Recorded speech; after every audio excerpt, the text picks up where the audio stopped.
Wilkinson, the Chief Revenue Officer of OBE Power, and we are an EV charging as a service company focused on powering electric vehicles and also preparing for the future where the vehicles will also be bidirectional, some of them already are, and be powering buildings and potentially as well the grid.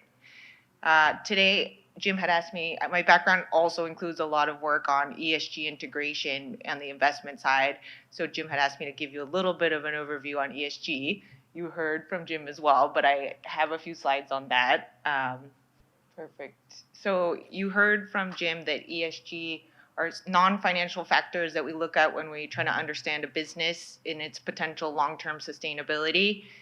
You've heard from different companies about what factors they're measuring. Some of them include scope 1, 2, and 3 emissions, diversity inclusion. Of course, data security has been a huge topic at this conference.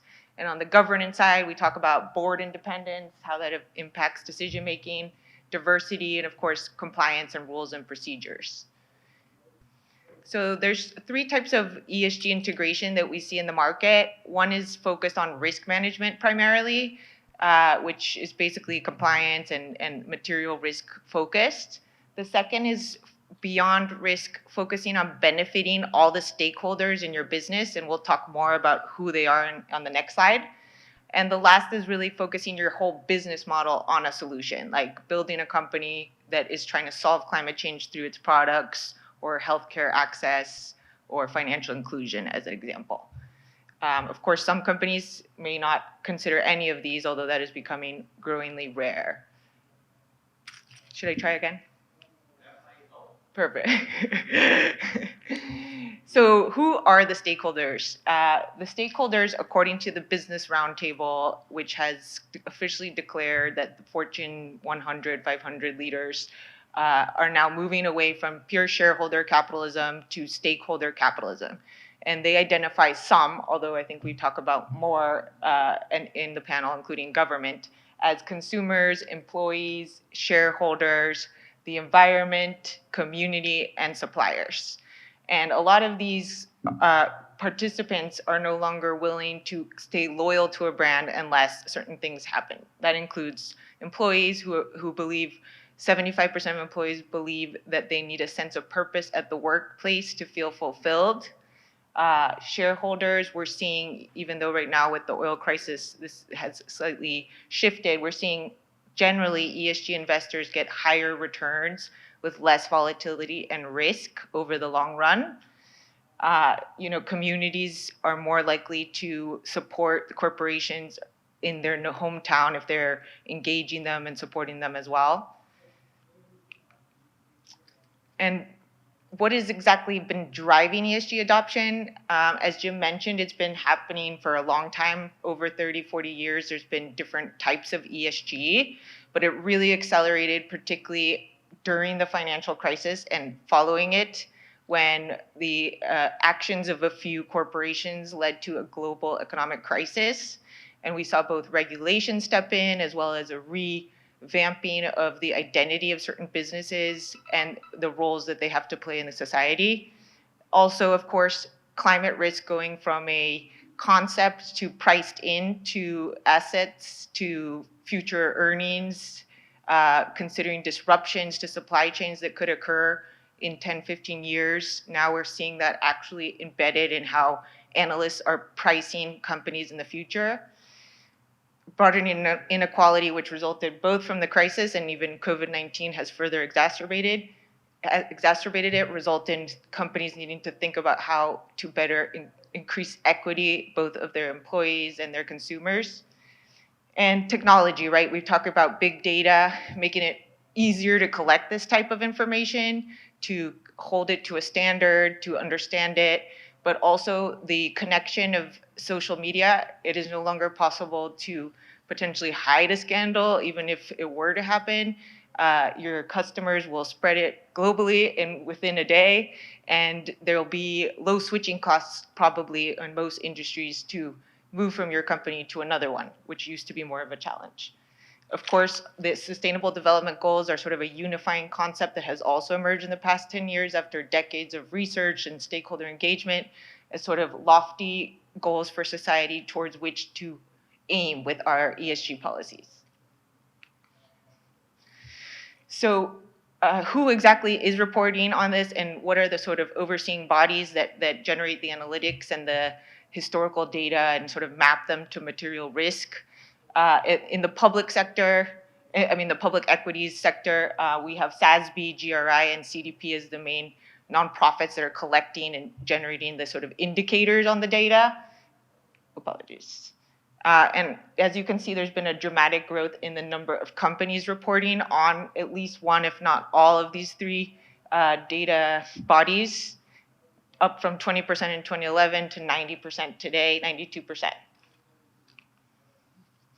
So on the economic benefits of ESG and why I believe, and many believe it's here to stay, not only does it potentially increase ROI and reduce risk, but it also improves business resilience and efficiencies. You know, if we do see climate disruptions along our supply chain, being ready for that and preparing for business continuity will be key. Improving brand loyalty, as we said, switching costs are low, and people may easily switch from one brand to another if they don't see the right ESG policy in place. And reduced cost of capital. This is huge. McKinsey reported after studying 2,000 academic reports that the cost of capital is 10% lower for companies with strict ESG standards. So how does that relate to EV charging? We're going to focus on the E in ESG and talk a little bit about why is transportation so important to resolve to achieve climate goals. Vehicles release 1.7 billion tons of greenhouse gas globally every year. And in the United States, it's the #1 cause of emissions at 27%. With over 1,200 global companies putting in place net zero targets, as well as many other smaller ones, how exactly can we accelerate EV adoption? Well, as many of you know, and you heard a little bit from Beep, e-mobility is on the rise and is about to take over the vehicle industry. By 2030, it's expected that over 40% of car sales will be electric, and there will be at least 30 million electric vehicles on the road in the United States. But the key to EV adoption is having access to a charger. Most people will not purchase a vehicle that they cannot figure out how to fuel, and there's still a lot of range anxiety in the market.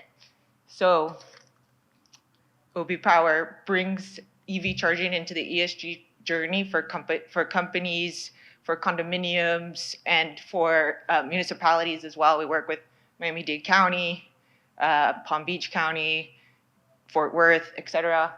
And not only does EV charging mobilize people to adopt the vehicle, but it also increases property values. It promotes a sustainable lifestyle among your employees and your customers. And it gets you ready for the smart city future where these smart chargers are connected. You get tons of data from them, and they will eventually serve as both an input and export of energy and potentially a bidirectional source of energy. OBE Power offers flexible plans to host properties, industries, et cetera, where you can subscribe to either EV charging as a service. And in that case, we own the asset, we install it, monitor it, manage any issues with it, and actually pay the host property for energy, as well as sort of a carbon credit revenue stream based on how many emissions you are saving at your property site, aligning the interests of the property to really promote the amenity. Some of our hosts want to own the asset themselves and generate revenue and manage it. In that case, we offer software as a service powered by our partners at Drives. And we lead the procurement and the installation effort. Our portal centralizes operation and maintenance and reporting. It has a dynamic dashboard so you can manage assets like all over the country from one centralized place. There are reports on energy and utilization of the stations for those who are integrating that into their ERP systems. There's billing tools that allow you to charge different rates to different customers, such as employees versus guests. You can integrate with other payment mechanisms, and you are able to access and maintain the driver and vehicle information so you understand the behavior of the network. As I mentioned, this was powered by Drives, which is a company from Israel. Iran is here in the audience, from Vice President of Sales. And they have started their journey about 10 years ago, trying to solve this problem, working in over 40 countries, powering networks globally. Oh, and of course, most importantly, we also report on GHG emission savings, which you can export, share with your constituents, and is calculated based on academic data. So just an example of how we both create economic value and partner with our corporate partners. OBE Power has been working with Royal Caribbean since 2018. The goal of the partnership was to offer employees and guests EV charging as part of their broader ESG strategy. They spent over 5 years, I believe, with World Wildlife Fund designing the strategy to be comprehensive across emissions reduction, destination stewardship, and sustainable sourcing. So we partnered with them to help reduce GHG emissions across their portfolio. And as I mentioned, that is key to adoption, having access to their amenity. So now we see, having installed it over 4 years ago, that we see new employees, new customers joining the network every day. The goal of their installation was also to meet LEED certification standards. To be Platinum LEED, you both have to electrify a certain amount of spots and also install a certain amount of stations. What does Platinum LEED help you as a business to ensure? It is more resilient during blackouts. You're prepared for the smart city future. And what are the goals met with the installation itself? We see companies express improved employee retention, right? You're engaged, you're excited that your company is actually supporting your sustainable lifestyle. ROI from carbon savings revenue, so we pay our hosts to help drive adoption. Customer loyalty, of course, and lower fuel costs for employees in fleet with the current oil and gas prices. We estimate it's currently about 50% of the cost to fill your tank with gas to go electric. So while it is more expensive to buy the car sometimes up front, you save a lot of money on fuel as well as maintenance. So over the long run, you can probably assume you will be paying less. Also, you're ready for net zero mandates when you have these chargers installed and are able to promote adoption at your property. So thank you so much. If anyone in the audience is interested in going electric and supporting their customers and their campus, please let us know. You can contact me and join us on the journey over and beyond mobility.